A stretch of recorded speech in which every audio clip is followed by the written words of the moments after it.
one client, three properties, which is actually from an affiliate as well. I want to cash $1 million. So Wow. fingers crossed. Cheers. Cheers, guys. Welcome, everyone, first of all, to our podcast, Brokers Connection. Tequila Thursdays. All right. Well, let's just I guess just start off by introducing ourselves. My name is Jose Martinez over at LendMate Capital. I handle business lending. I've been doing business lending for over 15 years now, along with some of my counterparts as well. Good evening, everyone. This is Christopher Schmidt, Fund Rock Capital. Been in the mortgage game for quite a while. I handle commercial mortgage financing, bridge loans, pref equity, you name it, we do it here in the United States and even abroad.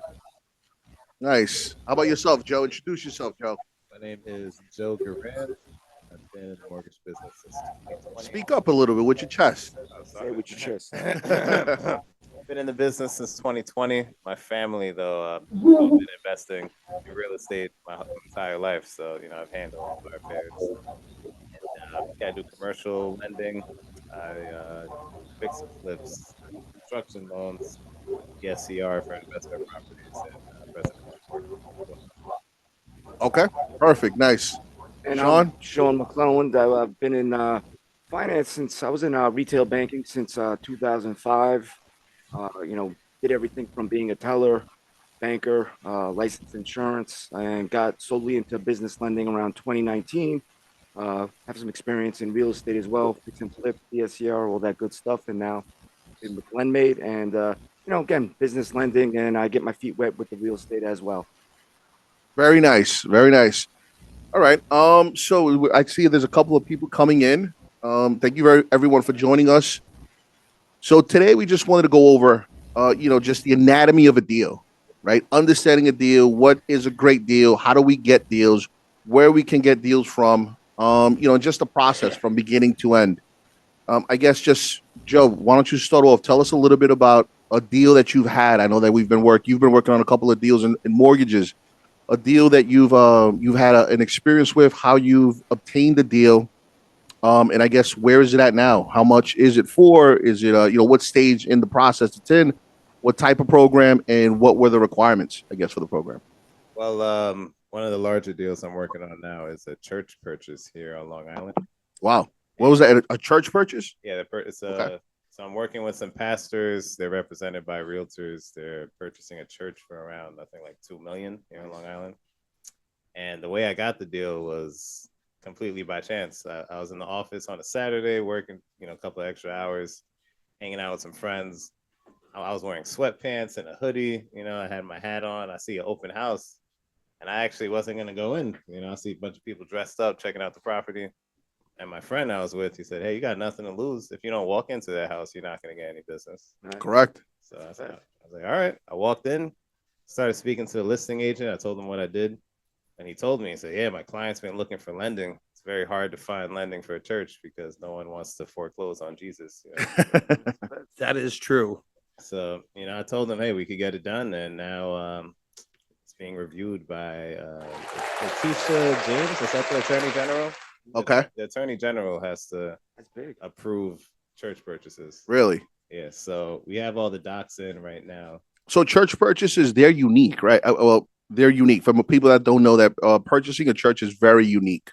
There's not that many lenders that do it, but when you find the right lender that does it, I guess, how long did it take you to find the correct lender? We had one lender, but the guy was just extremely strict and, kind of seemed like difficult to work with. Yeah. So we found another lender. The other guy was like super religious, and nice. We were just asking him like, hey, what can we do to get this approved pretty much? And he was like, what are you talking about? Lying? You're talking about lying about a house of God? And he got like really upset with us. We're like, hey, we're just trying to make it work. Yeah. So, wow. Yeah, I've seen like churches for the most part, they're a little harder to get done. No one wants to foreclose. Yeah. Right. So I was also told usually when you see a new church, so it belongs to a family of churches. So the larger church usually funds or provides what do you have to provide to actually get a church funded? They look at a couple of years of their P&L, their profit and loss statements. They want to know how many people are attending the church regularly. And sometimes what really helps the church, like church members will pledge, hey, I'll put $100 a month into the collection plate. Wow. So let's say you got a big church, 500 people, it's $50,000 a month. So a lot of these churches, they provide childcare, they provide other services as well. So they have money coming in. So Does it matter what type of church as far as religion is concerned, or does that play a factor? I mean, I don't know if it's The if it's denomination? if it's a Catholic church Yeah. or I Protestant. guess Uh, other places would well, not. They wouldn't be called a church. A church would be the only place called a church, right? I guess. Not necessarily, because No? I believe like the it could be- Scientology has a church. Okay, You know what all I'm right. saying? And yeah, so or it could be a mosque or Can it be a temple. temple? Right. You know, what are there other? Yeah, I feel like there's nothing really. It doesn't have to be specific religion or type of building. It's more about the property. Like this property actually is around 4 acres. It's a huge oh property. wow. I believe the pastor's also gonna plan on having a house on the property. Wow. What's the loan amount? That's so it's a $2 million purchase. The loan amount is 1 million. Wow. They're putting Nice. $1 million down. They're putting $1 million down, Putting $1 million so down. it's a 50% LTV. Yeah. For those that don't know, what does LTV stand for? I guess, Joe. Loan to value. So this one, the LTV is even better. The property is actually worth 2.5 to 3 million. They got a deal for 2 million. So, Nice. The lower your LTV, the better chances you have to get approved. Also, you're gonna get a better term, Better rate, better right? rate. Yeah. And you said this was on a weekend, right? Yeah. On a weekend, on an open. It was an open house. I went to an open house. It was a Saturday. I came into the office. I said, let me put in a little extra work. Worked like 4 hours on a Saturday. My friend was nearby. We are hanging out, and yeah, we drove past the open house, and that was it. I just walked into the open house, and now, if we could, we're gonna get this deal done. It's gonna lead to a lot of other church deals. Nice, and that's it because you're finding a niche, a specific niche, which will be you'll be known as the mortgage guy that does churches. Especially I'm assuming they have one church. They speak to other churches as well, other pastors. And then you also said that they purchase multiple churches in some cases. Yeah. And that's interesting because what happens too, the way you got the deal, right? It's everyone, you're always right. ABC, you're always closing, always be closing, right? But your friend was right when he said you're not going to lose anything, right? What's the worst they can say is no. It's like the saying, you miss 100% of the shots that you do not take. Correct. Okay. Wow. So that's great. I mean, round of applause for that. Working on the weekends and getting that $1 million loan amount. We need some more churches. Joe, you gonna Nice. take your friend out to dinner after it closes or what? 150%. There you go. Nice. Got a little extra boost of encouragement, and look what comes out of it, right? Now, yeah, every open house I see now, I stop by. Good. Yeah. What do you got to lose, man? How about yourself, Chris? Being in the industry as well. How about yourself? What do you what was your story as far as a deal that was a creative way that you got it in, or your first deal? My first deal? Yeah. What was your first deal? My first deal, to be quite honest, was a real pain in the keister. He was nasty. He was mean. He was rude. But when it was all said and done, I got the loan closed, and then he called me back a week later. And he said, I'm really sorry. I know I'm a jerk. And he sent me a couple of people. And each one of these people had 4 or 5 relatives who all gave me loans.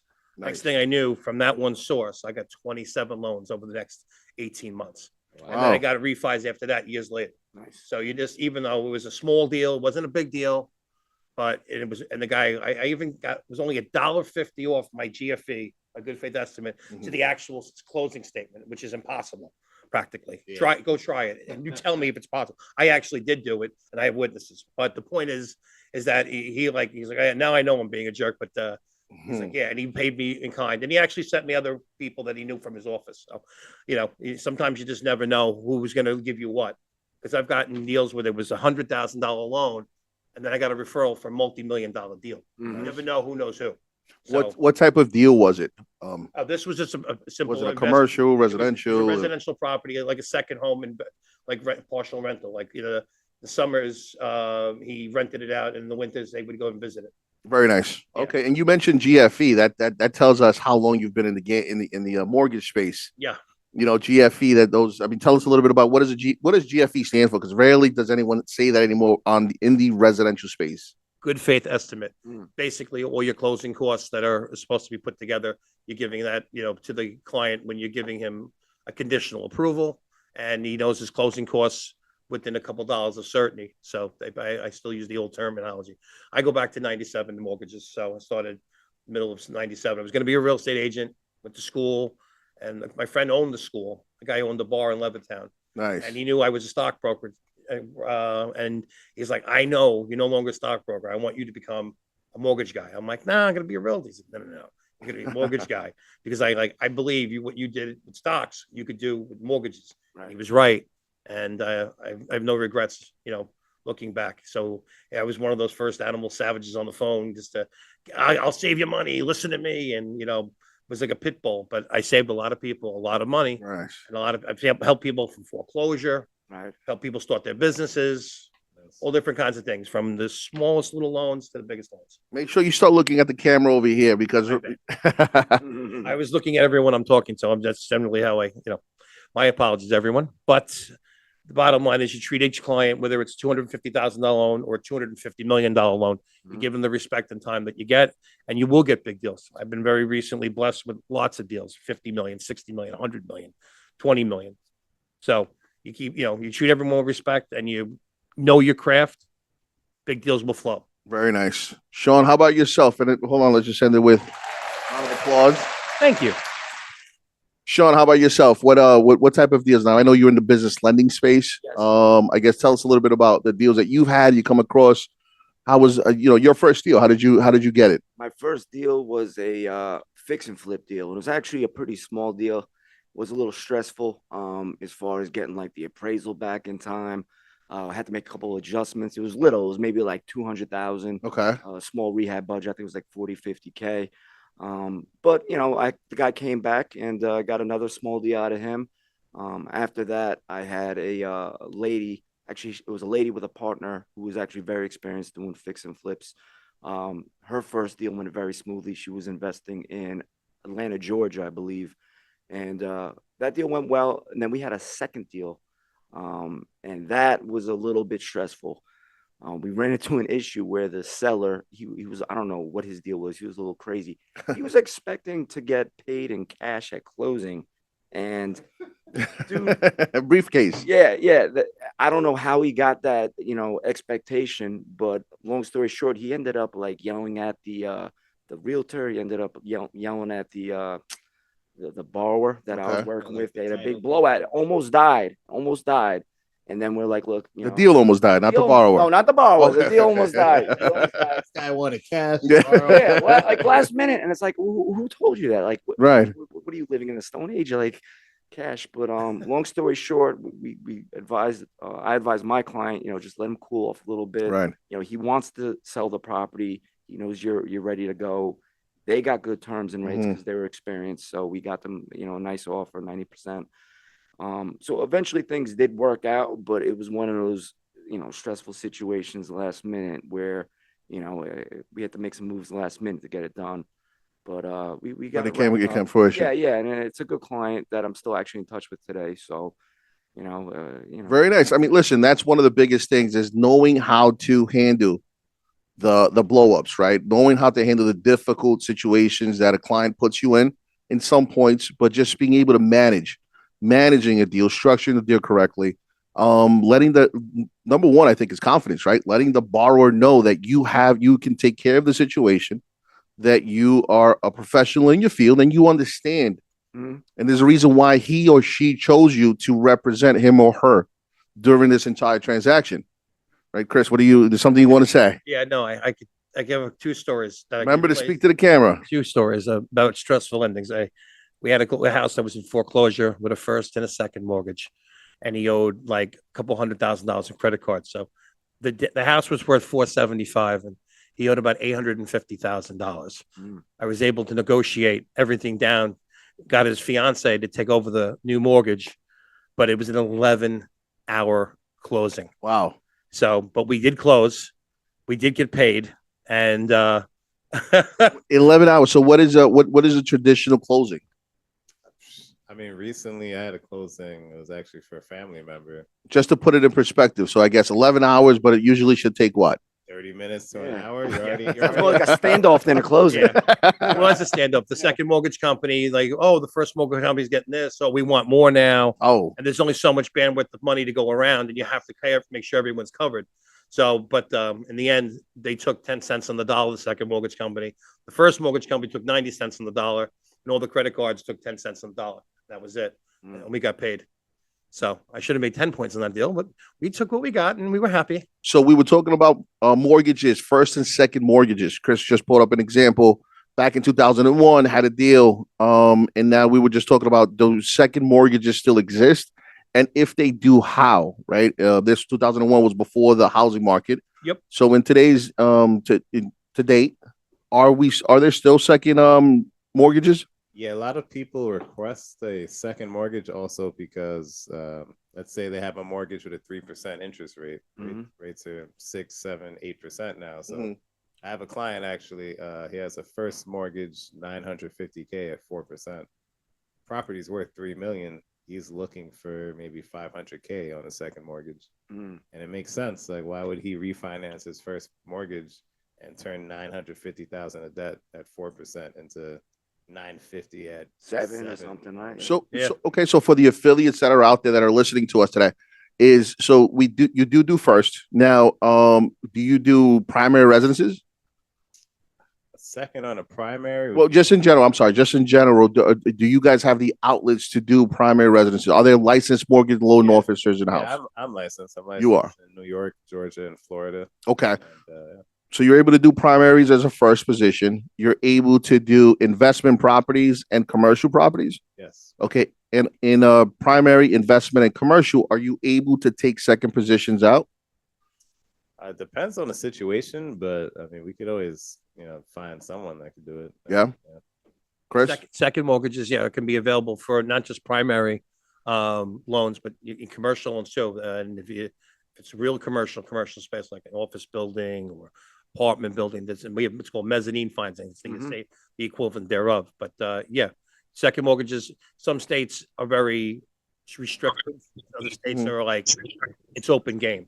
So it all depends on the state, really. Got it. What you can get. Depends on the equity that the person has as well. If their first mortgage takes up, like, let's say the house is worth $1 million, for example, and the first mortgage is 800,000. No one's giving them a second position. They have no equity. So the equity in the property, obviously, that's important. How much money can they actually take out of the property, or how much debt do they have on the first position? Yeah. Correct. Okay.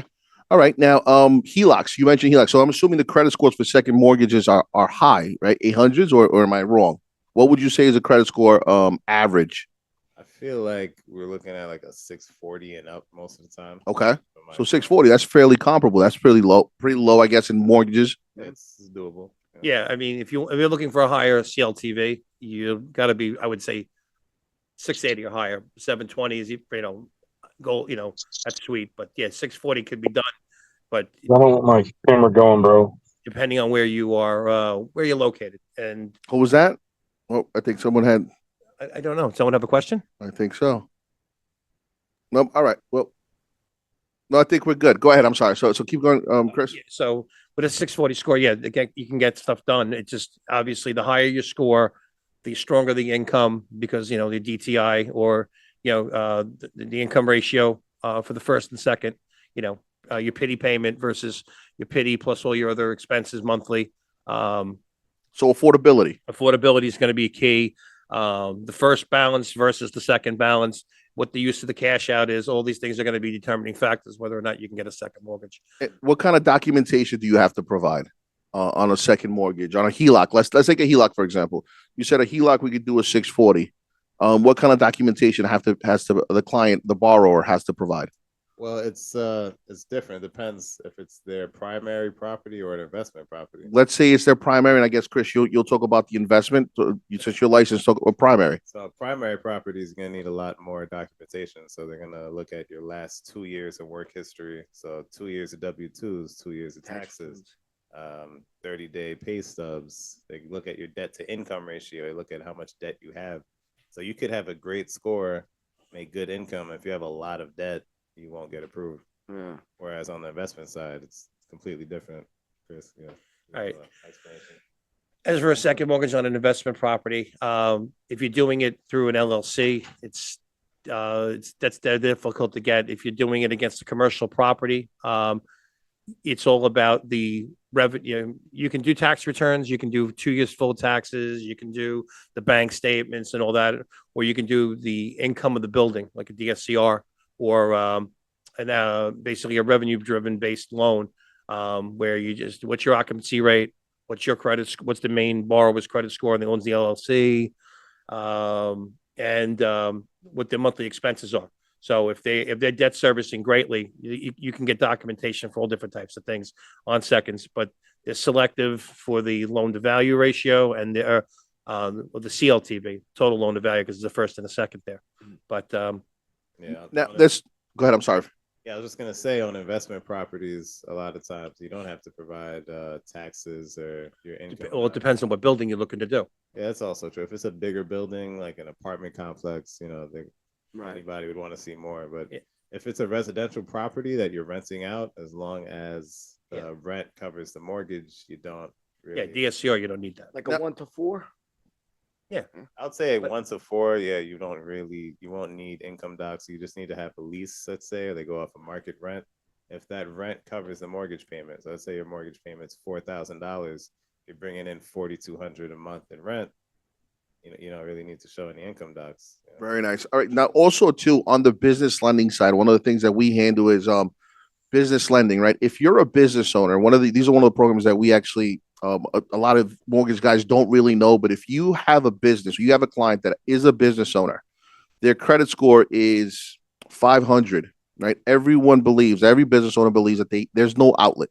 However, we do have a special program in which, if the business owner has equity in the property, we have the lender that's willing to go up to 70% loan to value. They do not look at the credit score, and it can be an investment property or a commercial property. Okay. The only thing is that there is a minimal loan amount. It cannot, depending on the state. I know in the state of New York, they want to keep it at 200,000 and above. There's other states that they do keep a loan amount of $100,000 and above. But yes, so there are. If you own a business, if your client owns a business, we are able to go ahead and do a cash out as a second position, as long as it's in front of a national bank. So that's huge, because now you're not touching the first position, which majority of the time, no one wants to refinance their first position because their rate may be in the threes, in the twos, in the fours, which is nowhere near close to what it is right now. So we are able to go ahead and provide them financing as an outlet through a second position, as long as they own a business, and we can go up to 70% LTV, as long as the loan amount is up to a minimum of $100,000 in some states, 200,000 in much bigger states. Okay.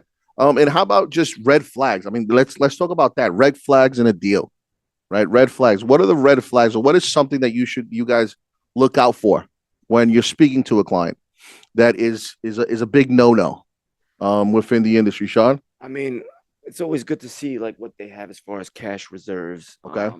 If they have enough to support their down payment, closing costs, interest reserves. So, they have to be able to bring the proper amount of money to the table. So, and the economics of the deal, obviously. Does that also apply to a refinance? It can if Okay. if it's if they're doing cash out. I mean, I'm actually dealing with a property right now where I had to go back only because they were saying that the borrower has too little cash reserves, and Okay. yeah, it's a rate and term, but I think he should have sufficient. What type of deal was it? Or is it? It's a rate. So it's a commercial building. Borrower actually owned the property earlier, like I think like in the early 2000s. He sold it. I'm not sure if it's to a friend or a family member. I believe it's actually a church that was there. They ran into some difficulties making payments, and he ended up buying it back. Okay. Wow. Back in July of this year. So he hasn't now re-owned it for a significant amount of time, but he's looking to do a rate and term refi.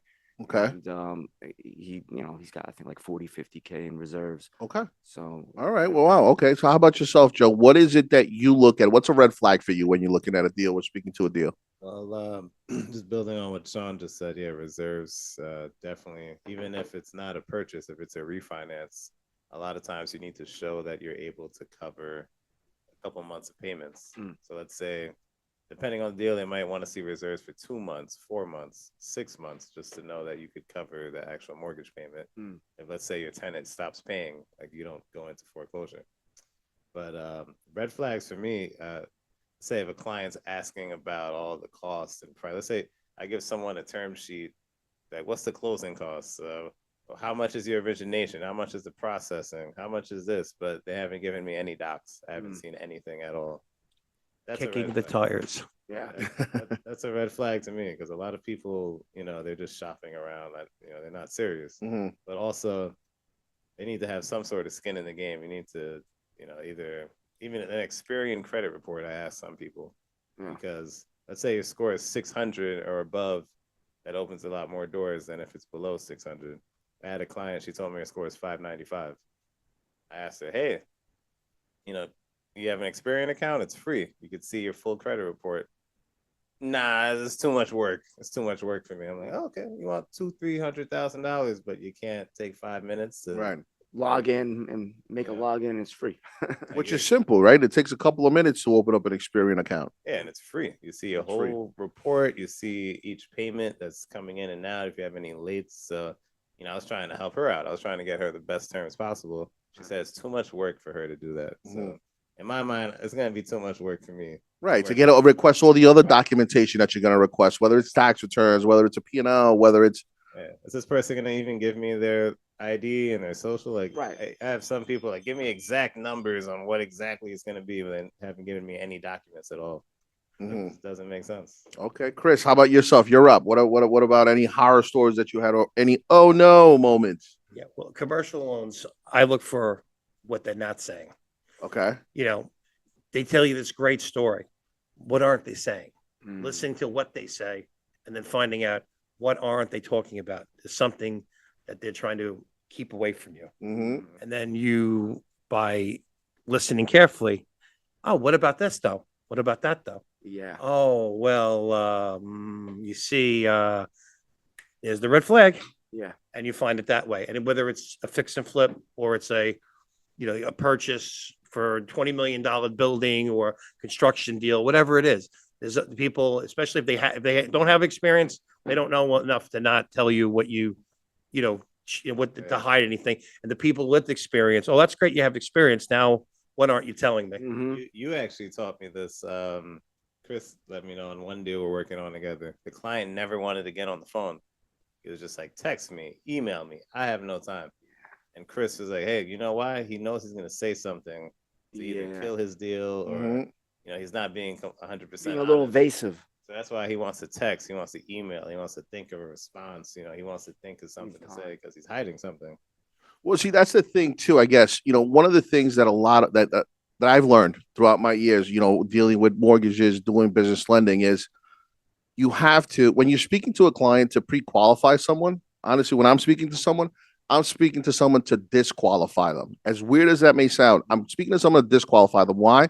Because I need to understand what are the problems so that then I can overcome any roadblocks that may present themselves later on if there is any way to actually solve the problem. So when I'm speaking to a client, when I'm, just taking a preliminary application is asking them questions, but not accepting minimal answers. So I want to be able to understand, okay, so how much money do you have in the bank account? I don't know. I didn't really look at my account, et cetera. Just give me an estimate. What is it? 5,000, 10,000, 12,000, et cetera. Someone has an idea of how much money they have in their savings account. Yeah. Someone has an idea because everything is in your phone, right? I doubt that they've gone a month, 2 months, a couple of days without looking at their account. Right. I know people that look at it every single day to run their numbers. They still use pen and paper. So for me is how do I disqualify a client to be able to overcome the obstacles later on, see if I can prevent or solve any problems that they may have at the moment. And now that makes for a stronger file. It's okay to sometimes tell the client, you're not ready yet. It's okay to tell the client, hey, listen, we have to take a couple of steps to be able to put you in a position so that it doesn't kill the deal. Because the last thing you want to do, put in the work, put in the time, spend hours, countless hours with clients because Chris, you tell me all the time, clients call you at what time? 10 o'clock when you're having dinner, 7 o'clock. 10 o'clock, 11 o'clock, Saturday, Sunday. Yeah. Right. I get calls all different times of the day, 7:30 in the morning, But some people I don't mind that. Some people it's like, are you serious? Right. Right. Really? Are you calling me at this? No. So it all depends on the relationship. Some people you want to run through a wall for, and some people you want to throw through a wall. Yeah. So on that note, how about this? Cheers to surviving the tough ones, to surviving the tough deals that we haven't been able to get through. I think I need a little more. You need a little more? Yeah. Hold on. We'll give you a little more now. Cheers. Cheers, guys. There's some melted ice. I got. Yeah, pass them the bottle. Pass all right. the bottle around. Pass the bottle around. The Diddy juice. All right. So let's just we have to see now we're a little bit structured. We have a little outline to be able to follow. So how do people celebrate? Right? Because we understand sales, mortgages, especially mortgages, real estate. It's a roller coaster, right? It's a I always say it's an emotional roller coaster.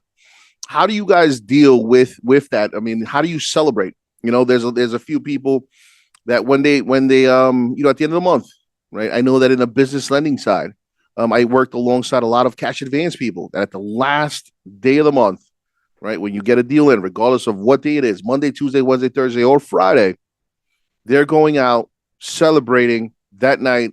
Some people go out to nightclubs, some people go out to dinners. But how do you guys celebrate, Sean? What do you do? What's your traditional celebration? Back in the day, I can't really say it on camera. No, but I used to Not guilty. I used to go to a club, go to a bar. Now I just treat myself to a nice meal. I keep it low key. I might even get an early night, get some rest. But yeah, I get myself, whatever I'm in the mood for. If I want like a nice steak, nice burger, maybe I'm in the mood for some seafood. But yeah, I'll maybe go out to a nice restaurant. Do you have a specific restaurant that you like?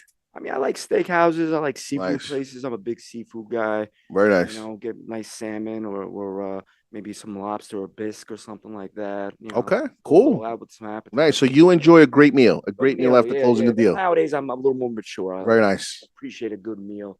Yeah. Okay, Joe, how about yourself? I mean, again, I might have to censor this. I do love to celebrate. I'll hang out with some family, some friends, but definitely we're gonna have some drinks. We're gonna have a good dinner. Okay, go. So I'm sorry. Once again, recap. Friends with or if it's like summertime, I like to unwind and unplug. I'll go to the beach. Go to the beach. I was gonna say sunset or depends on the something. time of year. skinny dipping. No. Okay. Depends who's there. But I like to unwind and just unplug a little bit. So we're always in front of computers. Right, get away from the computer and the phone. That's you. Okay. I like to get out in nature. How about yourself, Chris? It depends on the mood I'm in and depends the time of year. Like they were saying, going over out to the Hamptons or Fire Island or Cherry Grove. We're Fire Island. Cherry Grove, Ocean Bay Park, Ocean Beach. Nice. Yeah, a lot. If you talk about eating and drinking, Ocean Beach is a place to be. There's 17 bars, restaurants out there. A lot of good seafood. A lot of rocket fuels, right? That's a big. Rocket fuels are big out there. Yeah. Be there this summer. So that's a lot of fun. But sometimes just seeing my nieces and nephews, playing with them, or if I just want to be like you were saying, unplug, and just go down by the water, whether it be by the beach or even just by Oak Beach Park, just watching the boats go by, stuff like that. It's really fun, But Italian, you were talking about meals before. No one mentioned Italian. Little Parmesan, yeah, come on. Can't go wrong with Italian. Yeah. So, but Chinese, they're good too. Good food. Nice. But it depends. Friends, go out for drinks, go to the city. Heck, I've had some big closes where we went and got up and traveled. Yeah, I was like, all right, big time closing. Big payday. Take a week off on charge. Go down to Florida. I went to Aruba once. Nice. So stuff like that. Yeah. That's big. I mean, taking vacations. For me now, it's taking a vacation because you want to unwind from everything. Like you mentioned before, just, as you get older, or at least I can speak for myself, as I've gotten older, the partying, was before, right? When you're young, you're getting the money, etc. You're Getting going the out bottle partying, service and bottle all that, service, yeah. this and that. Some people go to strip clubs, etc. Now it's more about just taking a step back and enjoying what you have. You understand? You close a deal. I mean, there's certain deals that I know that you're working on today. When we reviewed it, you're talking about $100,000 in commission. You understand? So now all of that adds up. At the end of the month, I mean, it may seem unrealistic, right? For a lot of it, for unfortunately for a lot of individuals that haven't been exposed to that. If I gave someone a check today and said, "Hey, here's $100,000," you know what? They wouldn't believe it's real, right? Right. And that's because they haven't been exposed to it, unfortunately. But there are industries, there are businesses, there are professions where that's your bonus, right? $1 million bonus you can get at the end of the year. So it's just now taking a step back, enjoying myself, enjoying my family, and checking out what else is out there, right? If I want to go to a bar, my mindset now is, why do I want to go to the bar, same place that I probably have been to multiple times? Let me go to a bar in Spain. Let me go to a bar in Russia. Let me go to a bar in Mexico. So now, that for me Exploring is new my spots. exploring new Yeah. places. Yes. How about the dramas? I guess we missed that here, but how about the dramas, the closing dramas? What have been one of the things that has happened during a closing that you guys have had? What kind of dramas? You obviously mentioned someone expected to come to the table with Yeah. cash, but what else? Let's just talk a little bit about that. I got a good one. Yeah. So as a client, I was working on refinancing 2 of his condos. Mm-hmm. Everything is going great. He loves the terms. We're moving forward. We got appraisals in. Everything is going great. I'm already planning what I'm gonna do when we close. I'm like, oh, we going out. We having a good time. Title comes back. This guy owed Taxes. $834K in child support. Oh. And alimony. Yeah. Wow. And like it was like my whole. How do you recover from that? What 834K? And the issue was he was like going back and forth in court with his ex-wife. Mm-hmm. And it's like they just never removed the judgment, even though they worked out a plan and he was paying monthly. He was paying more than he needed to. I think he paid like $80,000 in child support. Joe, was this the deal in Jersey? Yes. Yeah. Well, the deal in Jersey for earlier this year. Yeah, I do remember that deal. So the way we resolved it is crazy. So Stanley, who works with us, actually came up with this idea because we were refinancing 2 hard money loans on the other condos, on his condos. And Stanley said, wait a minute, how did he close on those other deals if he has these judgments? Correct. So, I was trying to figure out who did title for the last deal. I even contacted the people that were trying to pay the loan off. Mm-hmm. The guy literally emailed me. He's like, I'm not going to help you. Because they would make more money on the interest, if this guy Right. never refinance because his rate was crazy. It was like 20% or something like that. Wow. Okay. But you got the deal done though eventually, Yeah, right? I found out who did title on the last closing. I got his HUD and all the settlement Like documents. detective work. Yeah, Genius. put in A lot of work. research. A lot of research has to go into that. I mean, and I did so much. I was calling the state and calling the child support and the alimony offices, like family court. I was doing everything to figure stuff out. Joe did his homework. and that's one of the things that I know you guys do a lot over there is creative financing or structuring a deal creatively, right? Understanding the ins and outs, but not just looking at a sheet of paper and checking off boxes. And that's one of the biggest things that Fun Rock Capital handles and makes sure to not just decline a deal because they didn't meet the minimal criteria. I've seen these guys and girls. They spent hours, countless hours. Where I'm a person where I'm telling Joe. I mean, Joe can probably say yes. Kill the deal. Kill the deal. Kill the deal. What are you still working on? Just kill the deal. No, I believe in the client. I believe in the deal, etc. And I think one of the deals you did prove me wrong, where you were like, you know what? Look, we got it done. But yeah, that's the deal in Jersey. I think that was a deal in Jersey because this was a client of yours. Client for life. Like, that guy loves me. He's like, Joe, you saved me. He literally said, Joe, you saved me. Nice. He's gonna lose those properties. Yep. That's great. Chris, how about yourself? Because I know Chris deals a lot with commercial spaces, right? But you also do big deals. Big deals are a big headache, Right? But also too, there's a lot of things that go. I don't want to say headache. There's a lot of moving parts. Yeah. There's a lot of moving parts. You Right. talk about closing table drama. Hmm. I have a perfect story for closing table drama. Go ahead. Speak to the camera. You got to All right. speak a little bit closer to the mic. Can you hear me now? Yeah. All right. So I have a client. My friend's about to get married. I bring him on. I actually let him partner with me on the deal. I'm splitting the deal with him. Basically my wedding gift to him. Nice. This was Oh, that's a nice wedding gift. How big was the deal? 675,000. We were getting Nice. 4 points. Nice. So 20. Yeah, it was a $26,000 ticket. Mhm. Nice. All right. Plus whatever, well, the others, whatever. It was like 29,000 total.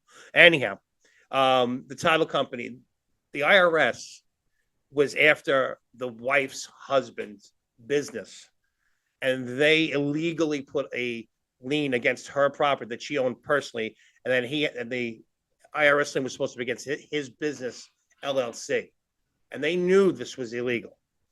And then the attorney, the law firm, Minconin, my buddy John, he's like, I don't know, man. The IRS, what are you gonna do?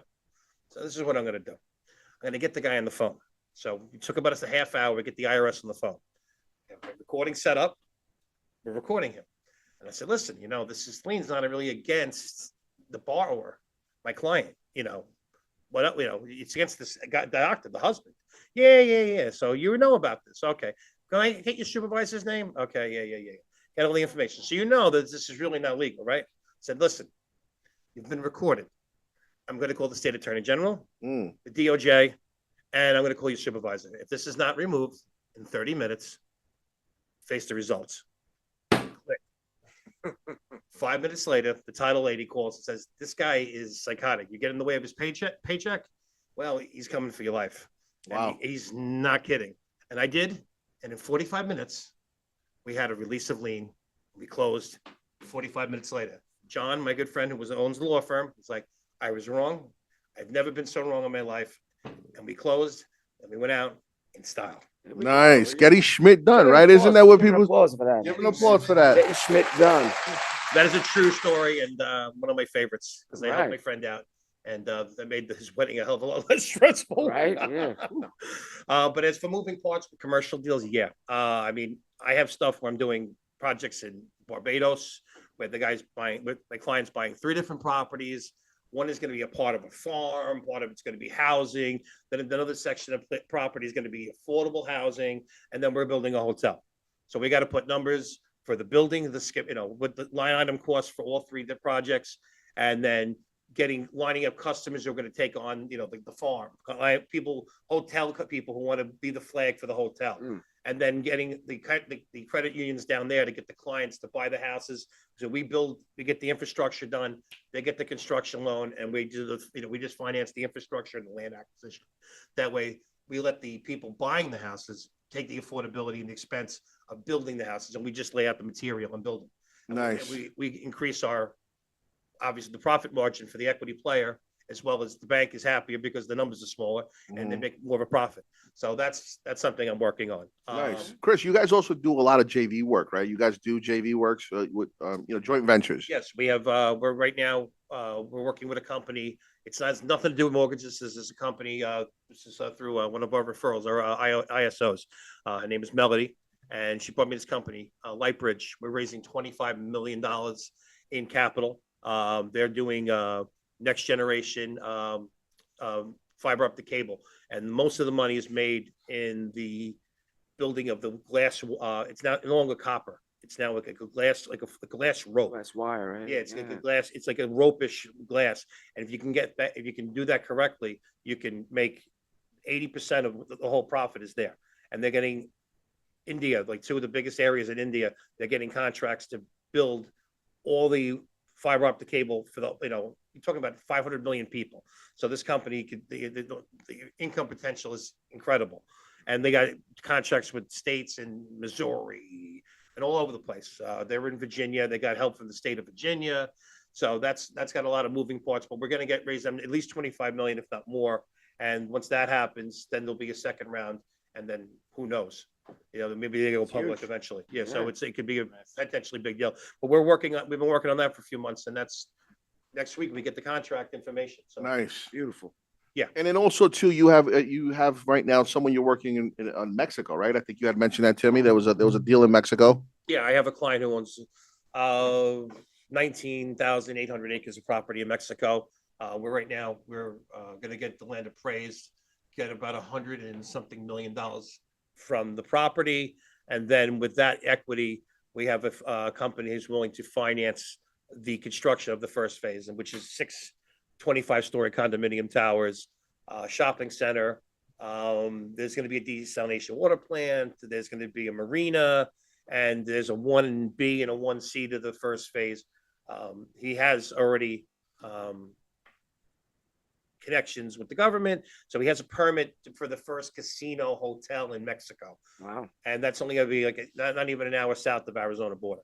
So they're going to rent and lease his permit, and they're going to build their own. So they're going to lease the land and just build. They'll have a leasehold estate, so they're going to be depositing money from that. Yeah, speaking to the mic. They're going to have the $60 million deposit from that, and then they are also having a medical center built. So yeah, nice. Talk about moving parts. So Yeah. I think I'm running all over the place later during the day. Like, what's he actually doing? yes, all these conference calls. He's always on a conference call. We have no idea what's going on, but listen, he definitely handles all of these deals with class. Also gives everyone their time. When he's on the phone with anyone, with any specific client, with any client, when he's on the phone with them, giving them their time. Like you said, it doesn't matter if it's a $200,000 deal or a $5 million deal. Everyone deserves the same amount of time. Now, let's talk about how much money do these deals generate? What is the commission? I mean, that's important. You work the deal. You first of all, you originate the deal, right? Whether it's working on the weekends, working on after work, going to the bar, which you can also network, going to networking events. You get the deal, you structure the deal correctly. Client says yes, sends you over the documents. You then now are at the closing table. Everything is getting done. How much money do you guys actually make on these deals? I guess let's leave you for last, Chris, because you have the big numbers. So I guess, Sean, tell us. I know you don't you do a lot of more investment properties, smaller units, fix and flips. On a fix and flip deal, how many points can you actually make? Let's assume, and I know with fix and flips, you can do 80% financing plus give them 100% for the rehab. Yeah. You can do 90% financing, give them 100% for the rehab. Mm-hmm. I know that you've also done deals where it's 100% financing and giving them 100% of the rehab. Everything is based on experience, correct? Well, yeah, experience, the profitability of the deal. Okay. Credit score also helps as well. Mm-hmm. I mean, we were able to give somebody that's well qualified, charge them a point, Yep. and then obviously some of the riskier deals, or if they're asking for higher leverage amounts. I know, like, I had a guy, he didn't move forward with it. We got him priced out. He was first looking for 100% of the purchase and 100% of the rehab. Okay. It's a little more expensive. I think it was like maybe 5 points, but again, he's not really putting any skin in the game. So How many points can you charge on a fix and flip? But what did you make on a fix and flip?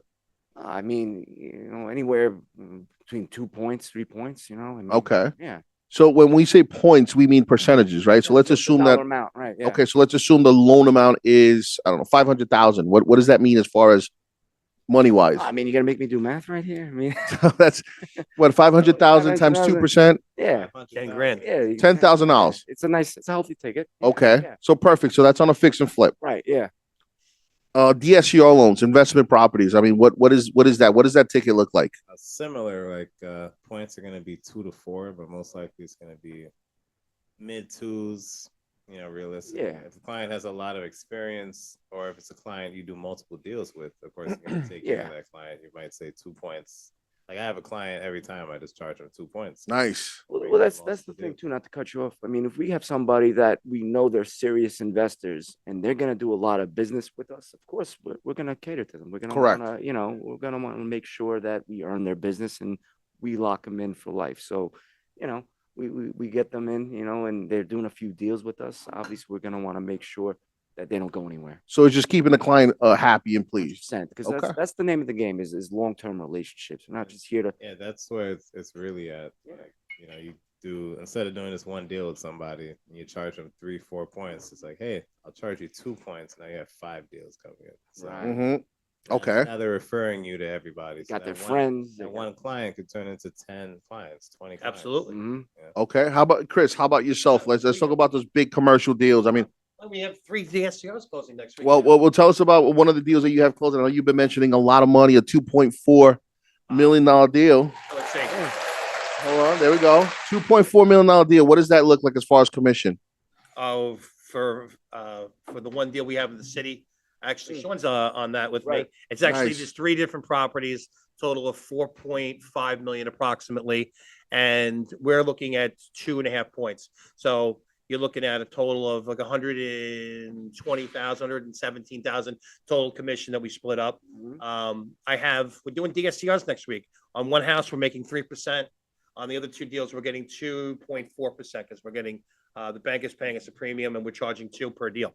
So we have those coming in, and then like one of my And that's I'm sorry, cut you. That's the deal with the VOM that we were discussing today, right? absolutely, And correct. that's what there was 3 properties, right? 3 same client, Yep. 3 properties. How much? Let's run that again.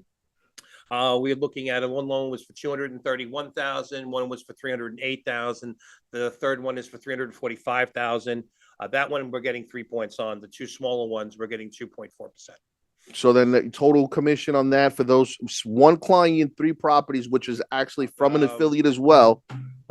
Lucas did it already. Lucas did it. It's like 800,000 something total. Yeah, 800,000 total. I think it's the total points on the deal were about 26,000. So $26,000 is what is expected to do for 1 client, 3 properties. And that's not cutting the processing, obviously.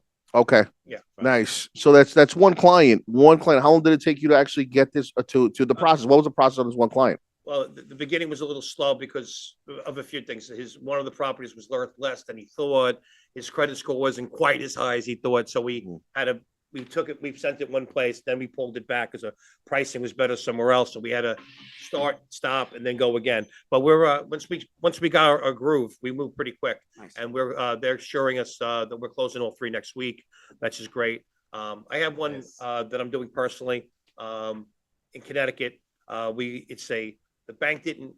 My client's bank didn't finish his construction loan for 210 units in Connecticut. So they totally screwed the pooch on this, and they totally screwed the Screwed the pooch. Oh yeah, no doubt. And they're definitely gonna pay for this because he couldn't finish his work. The rates went up, and then, we want all our money back. Well, he could have sold the property if you let him finish the construction loan. Property we can prove was worth over $100 million at one point. Wow. And it's like, if you let him do that, the countersuit is going to crush their lawsuit for foreclosure. So even if they they go to foreclose, they're going to lose even more money. So listen, you're taking the short pay. So we're having that official sit down call, which they're going to know. It's like either go to war and lose or just take the money and be happy. Right. So the total deal is 63 million. 53 million is the loan. I get 1.25. On the equity, it's 10 million. Now for that one, we need a calculator. Yeah. Go ahead. Yeah, yeah. Sorry, I 1%, get three quarters of 1% 1%. Yeah, I get 3/4 of 1% of 53 million. All right. And then I get 1.25 on the 10 million. So that's 125,000. And on the 53, 3/4 of that is about 385,000. So it's a total of about $500,000. So Wow. my fingers Yeah. are crossed by the end of the year or early January. There we go. Bing. Take us out to So- dinner, baby. Nice. Yeah. Yes, I'll take everyone out to dinner. All right. Absolutely. Even the affiliates that are joining right now, did you tell them that's the prize? Sure, we'll all meet in the city. Not a problem. Applebee's half price. man. Applebee's dinners. Maybe we'll do a little better than that. Nice. Yeah. All right. Well, listen. I mean, all in all, it's just that's just understanding what type of industry you want to be in, right? Or what type of client you're looking for, but also to understanding that when you speak to a client, there's a lot of different ways for you to maximize on a client. If we have a lot of the different times that we speak to a client looking for business lending. However, maybe he or she does not have enough business revenue. Maybe their tax returns are not in order. Maybe the credit score is not up to par where it should be for the type of program that they're looking for, but they own real estate. This is what Brokers Connection allows companies like Fund Rock Capital, Lendmate Capital come together and intertwine as far as networking and being able to refer clients internally so that we're able to maximize on the client. I mean, how many clients has I know that Sean specifically, right? You guys are working on a deal. You guys said it before. Yeah. That one client you spoke to, what was how did that originate? You were speaking to the client as far as business lending? I actually spoke to his father. Okay. Yeah. So his father, I think, was searching all over the place for financing to help his son out. Mm-hmm. And he had a loan. I guess it was a short-term loan. it came to maturity and they were really struggling to, find the proper financing to kind of bail him out. He was getting turned down left and right, because it's kind of a unique situation. And, it's something that's I'm not really super knowledgeable about this particular type of property. Chris stepped in and gave me a hand. Nice. And he was able to find the proper resources and, find somebody to get the deal done. It's, kind of a buzzer beater for the guy to save his rear end. And it's gonna, Yes, yeah, that's Is this the property in Manhattan, Frederick Yeah, Douglass? yeah. Is that Yes, correct? yes, Okay. yeah. All right. Nice guy and everything, but he was working with some people that just could not meet his needs. And when we had the conversation, Chris was able to find the proper, sources and outlets to, get them done. So yes, we have more than actually we Nice. had more than one outlet. We have a backup on our backup plan. yeah, But that's a solid deal. unique situation. 4.5 million, very weird situation. You got talking to the mic, man. You can't hear me? No? Now we Now can. we can. Okay. I mean, I can hear you. 4.5 million. I'm sorry if I sounded I'm sitting whatever. across. I can hear you. but 4.5 million. We're gonna get a couple percent on that one too. And that's gonna be a solid deal. 2.5% to us. And that should be able to get wrapped up, I would say Sometime 30 days, 40 Nice. days. Yeah, before Christmas, we will be celebrating that victory. yeah. Very nice. And then on that deal specifically, I mean, since you guys worked on it together, cheers to that, first of all. Cheers to those. Cheers to that, folks, man.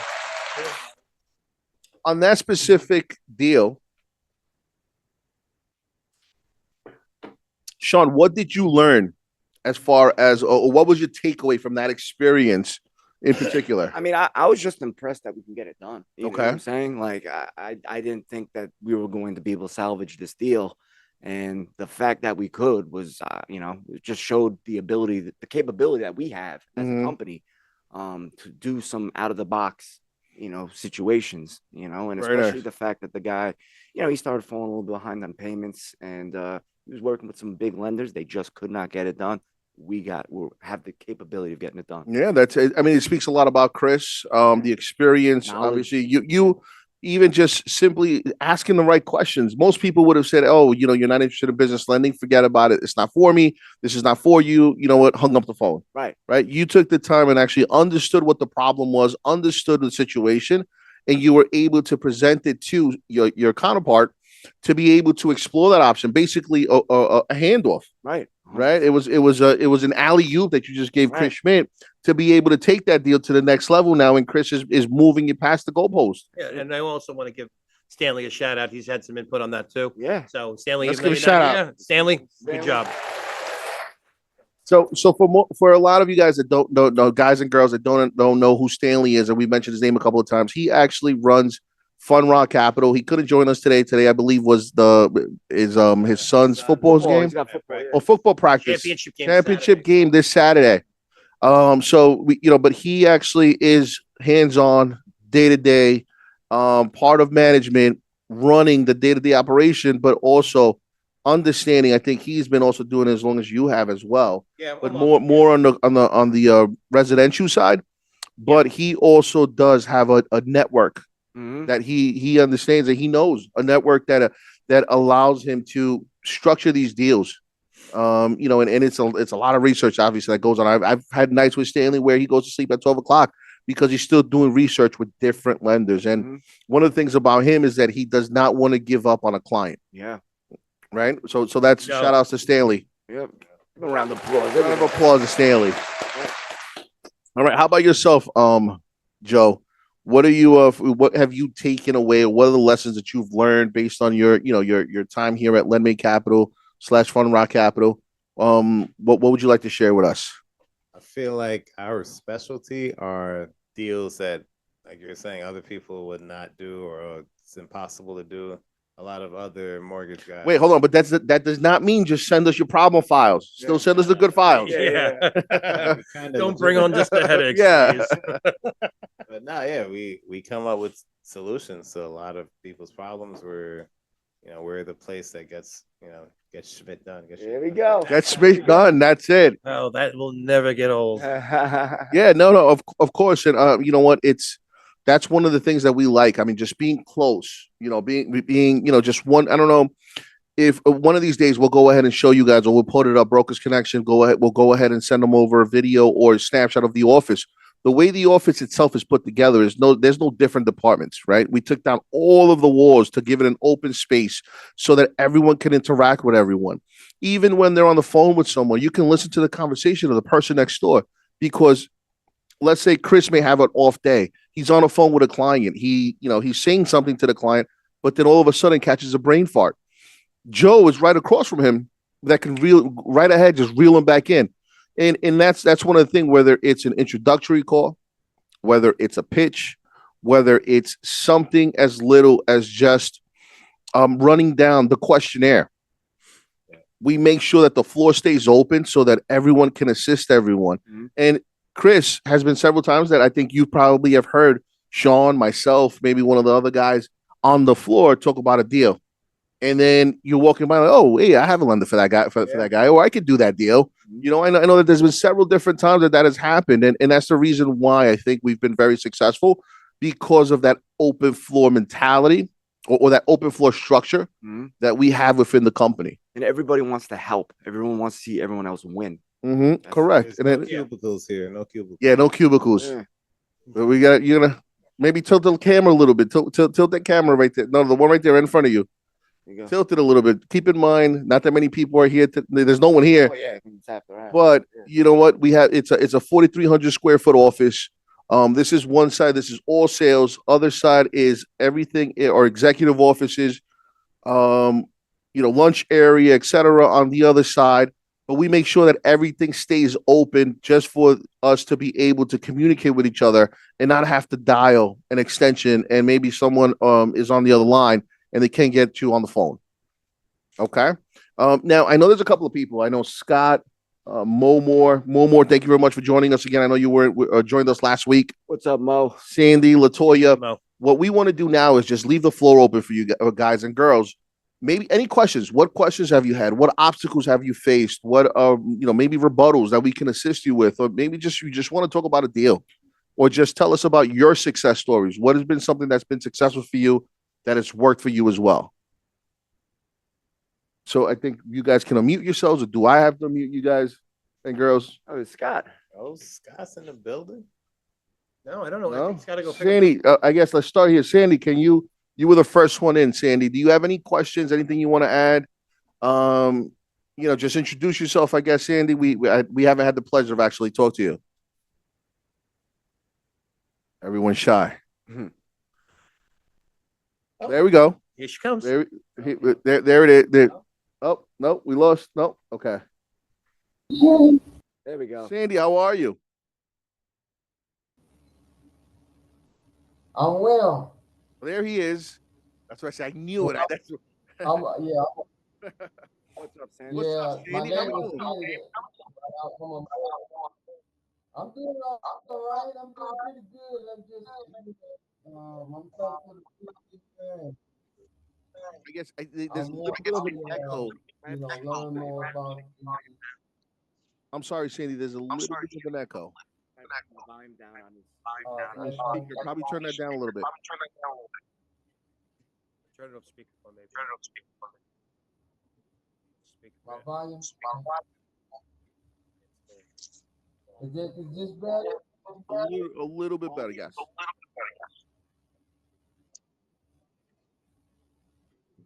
Okay. So all right. Well, I'm just getting into a I think. Are you on speaker, Sandy? No, I'm on my computer.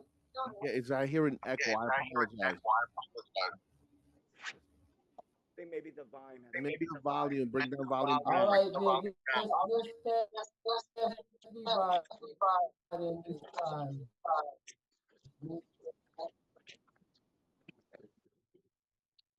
All right, I think we lost Sandy. Latoya, how are you, Latoya? Bring us your question. Hello. Latoya, how are you? I'm doing fine. How you doing? Doing well, thank you. Thank you for joining us, and I guess just tell us a little bit about yourself. Okay, well, actually just started into the real estate part, but I had my tax business for over 10 years, along with my retail business as well. So at this time in life, I'm trying to go ahead and include in with the real estate part on purchasing and stuff. But I have been started with the tax deeds and stuff. And that was another question I wanted to ask about. Like, how do any loans that y'all have go with that as well, or else do you know any of them that can? We missed the first part. Are there any loans that? What? I'm sorry. Someone who Hello? purchases the tax liens. Yes, when you purchase a tax lien and a tax deed, like, do y'all offer loans and stuff too? Like, do y'all have any loans for those type of Yeah, properties and everything as well? as long as they don't mind selling them for a discount, that should be just fine. Okay. Okay. That's Scott. Everyone. But hold on, I just want to mute you so we can go ahead and give you an answer for you. There's an echo. Okay. So Chris, go ahead. You want to? I just wanted to clarify. She meant buying the property that's in default. I don't know if she meant refinancing the property tax default or buying a property No. with a tax lien. I believe she was talking about No. The paper itself. Oh, buying and selling notes. The paper. Different story.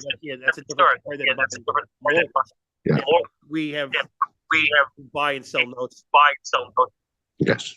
I'm working with another gentleman in our office named Chris, and we work with a couple of the companies that will give us distressed properties where we have the ability to buy and sell the notes, whether it's being financed or depends if the note is going to be reassumed by the mortgage with the new buyer.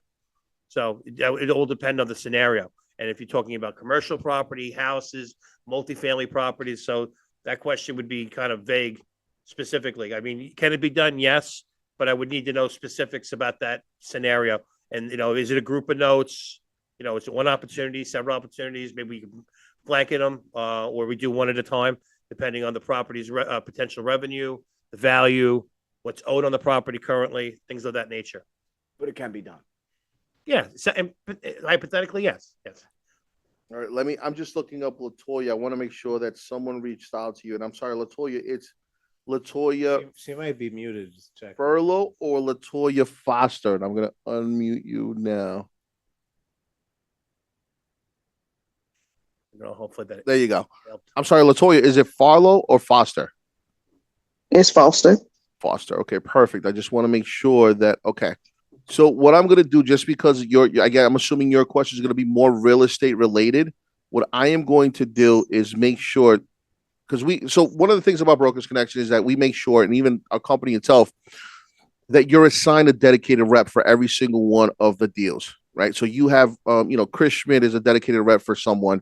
Joe is a dedicated rep for someone. Sean is as well, because they get to understand what type of deals you bring in, what type of deals you like, and also build that one-on-one to understand how to communicate better with our affiliates.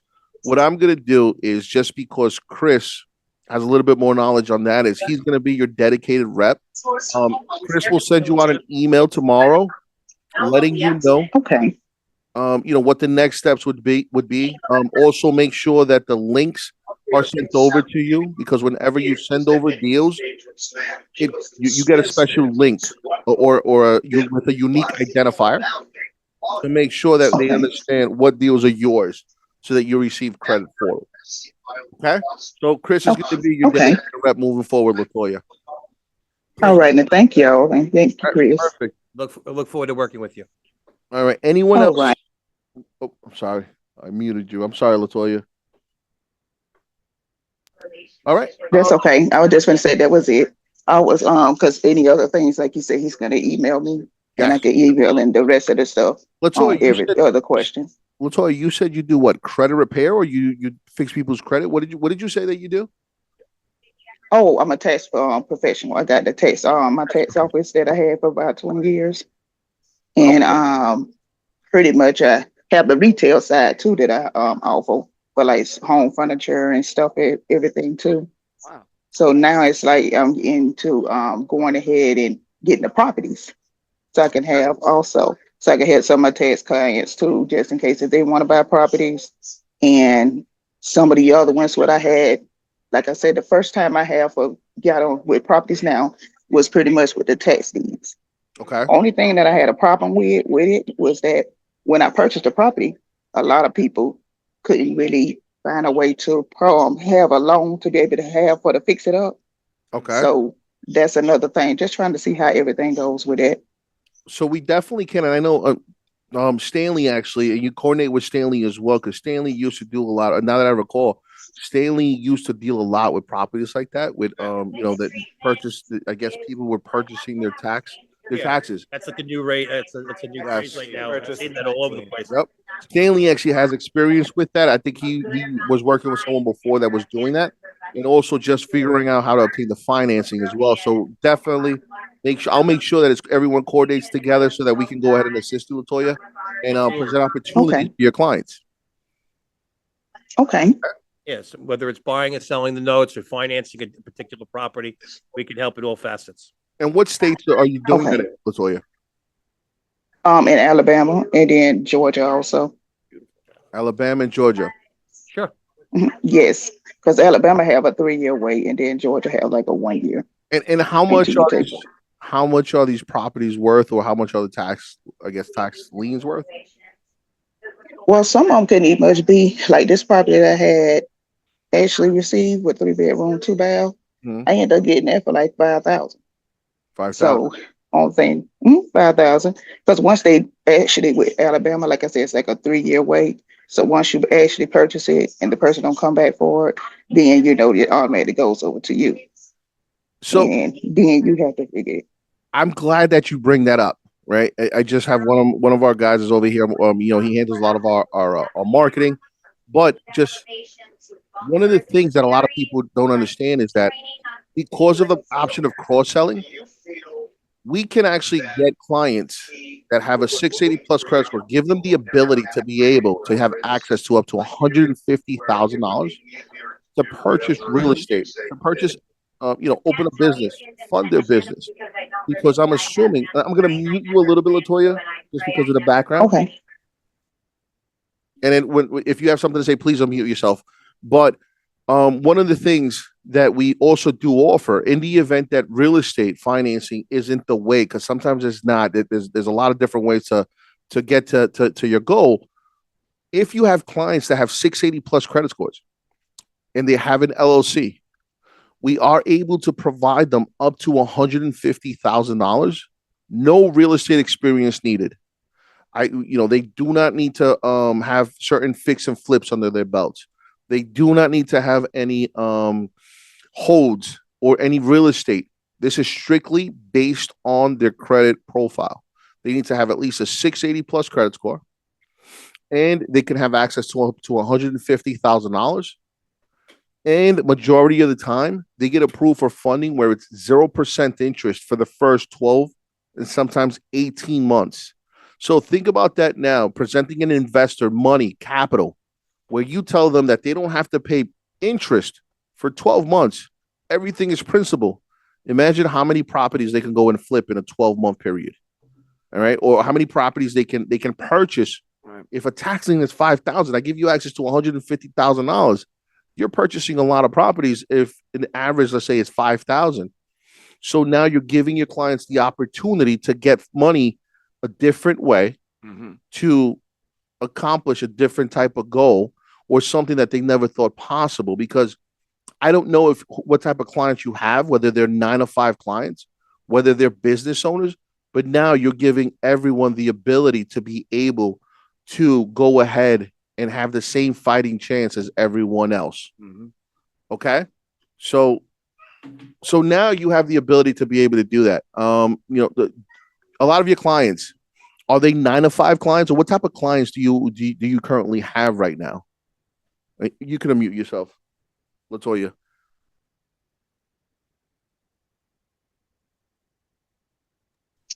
Hello. Yes. Okay, perfect. So Yes, I pretty much got both of them, like business and plus 9 to 5.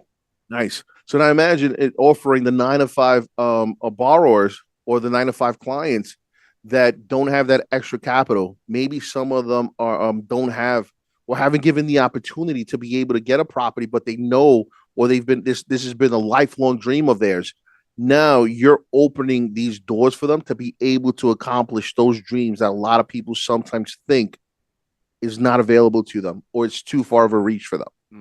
Mhm. But yeah, so Yes. tomorrow, let's definitely coordinate with Chris on that. I think Chris, you wanted to add to that. Yeah, I'd be very glad to be working with you and help you not only get your deals in order, but help you get other people to bring deals into you, so you network and make even more money. So Mhm. All yeah, right. it's Thank not you, about what Chris, you and can your go man, but it's about your reach, and then you getting all those people in and bringing all that business in, and then so on and so on. So if you do it right, you can make a lot of money.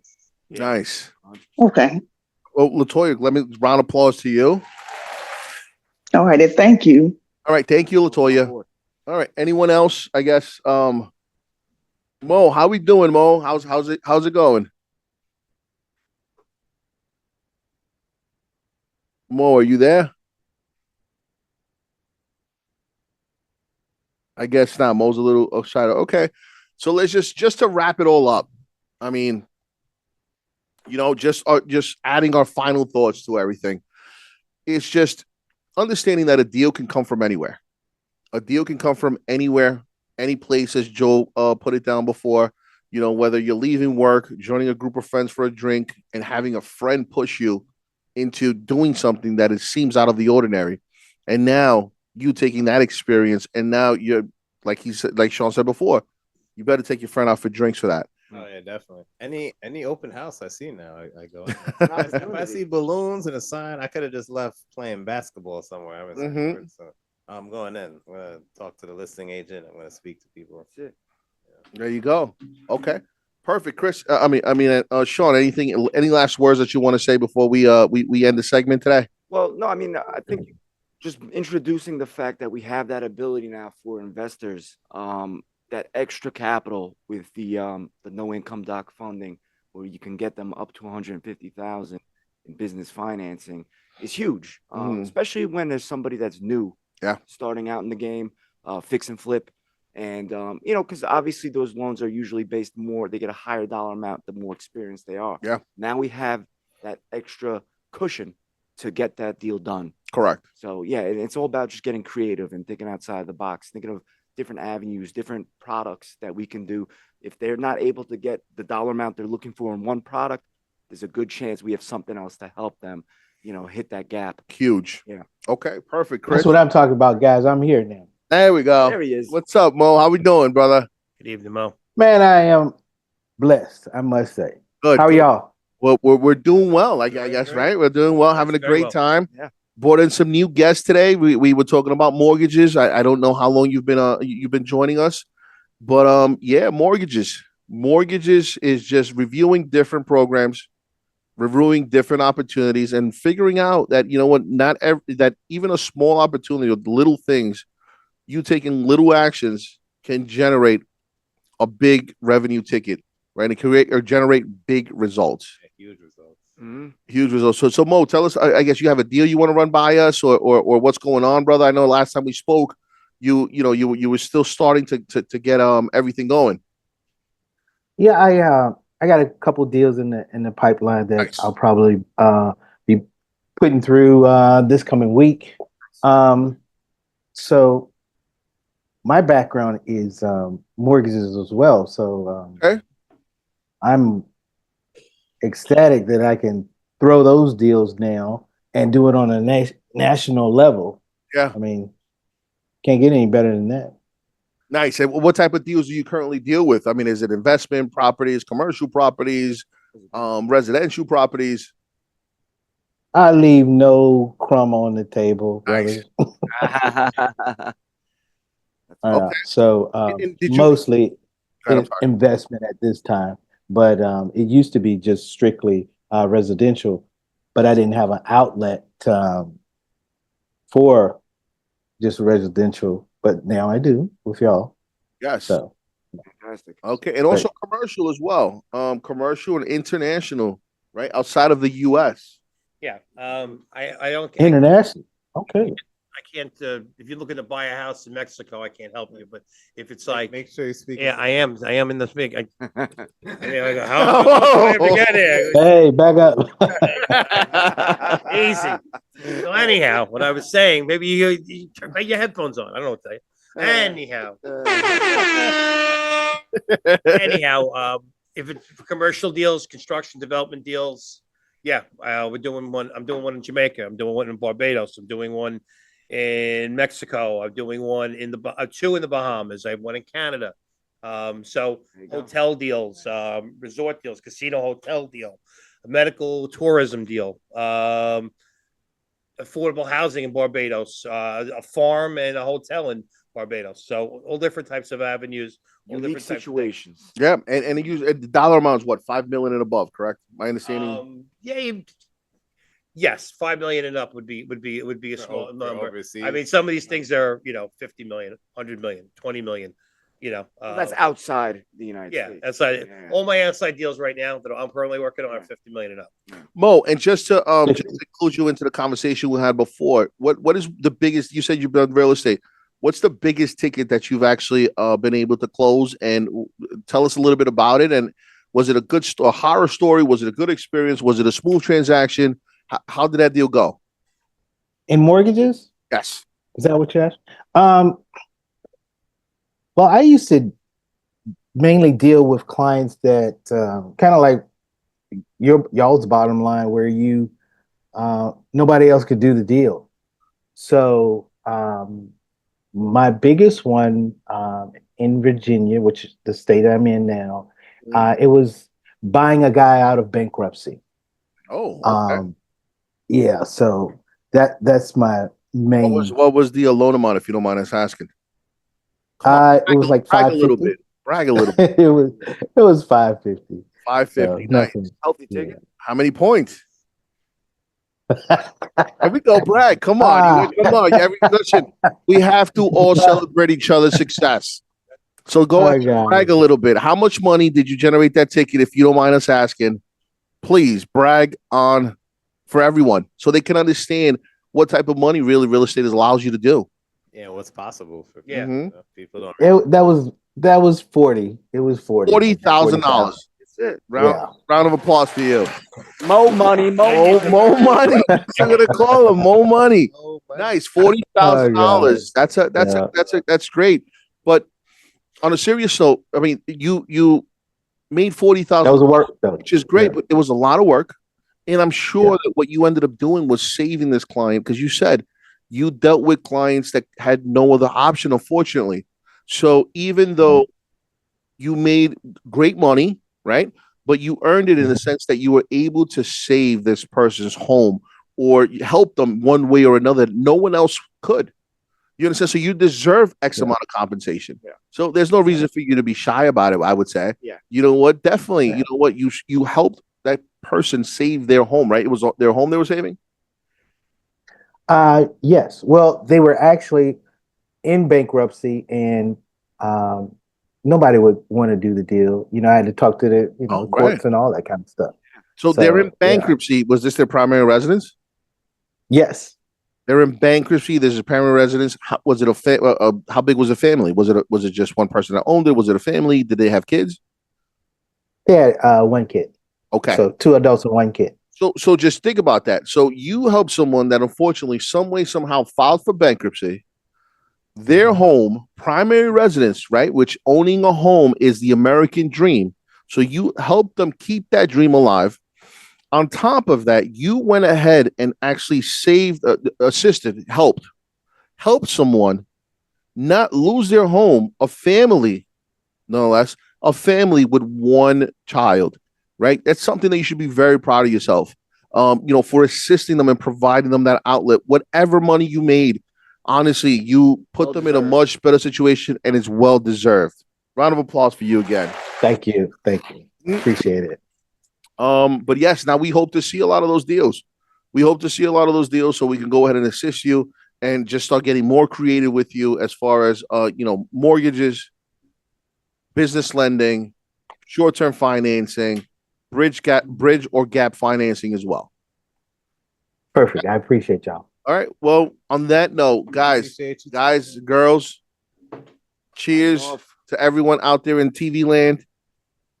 Thank you very much for joining us. Everyone have a great night. And you know what? We look forward to seeing you guys next week. Yeah, we'll be Please back, come with questions. back next week. Yeah. Back next week. Chris, Challenges. speaking to the mic. Challenge us. Hold it with both hands. There we go. Great job, guys. Shut up. Good night, everyone.